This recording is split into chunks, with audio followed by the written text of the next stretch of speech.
Abram lacks faith. Genesis 12 and 20. When Abram lived in Canaan, a famine came on the land. Food was hard to find, so Abram moved the family to Egypt. Sarai, Abram's wife, was beautiful. Abram feared that an Egyptian would kill him in order to marry her. Rather than trust God to protect him, Abram told Sarai, "Tell everyone that you are my sister." All the kings of Egypt were called Pharaoh. This Pharaoh wished to marry Sarai, but God troubled him and stopped his plan.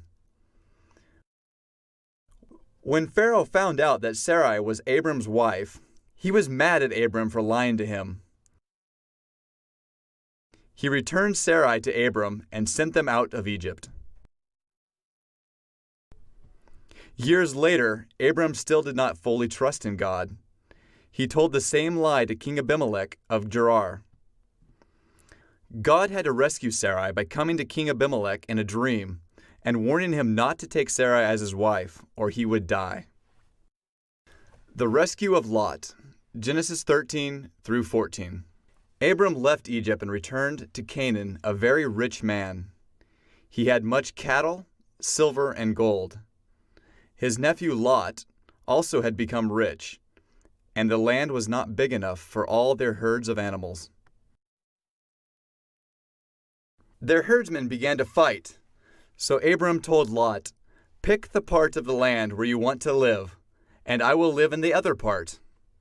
Lot took the best land, choosing to live in the well-watered plains near the wicked city of Sodom. After Lot left, God told Abram, "Look around as far as you can see. I promise this land of Canaan to you and to your descendants forever." Years passed, and 4 kings from Babylon conquered the land where Lot lived. They stole all the good things and took the people as prisoners, including Lot, and started back home.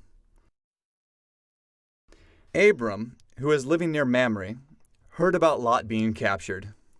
He took his trained men and caught up with the kings and their armies at Dan. Abram divided his force and attacked at night, defeating them. He rescued Lot, his possessions, and everyone, including the women. When Abram returned, he was met by Melchizedek, who was both king of Salem and a priest of God Most High.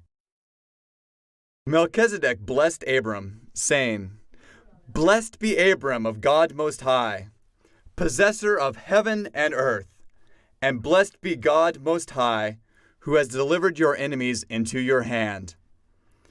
Abram took 1/10 of all he had taken from the kings and gave it to Melchizedek. The Bible does not tell us any more about this mysterious priest, Melchizedek, until he is mentioned in the New Testament book of Hebrews.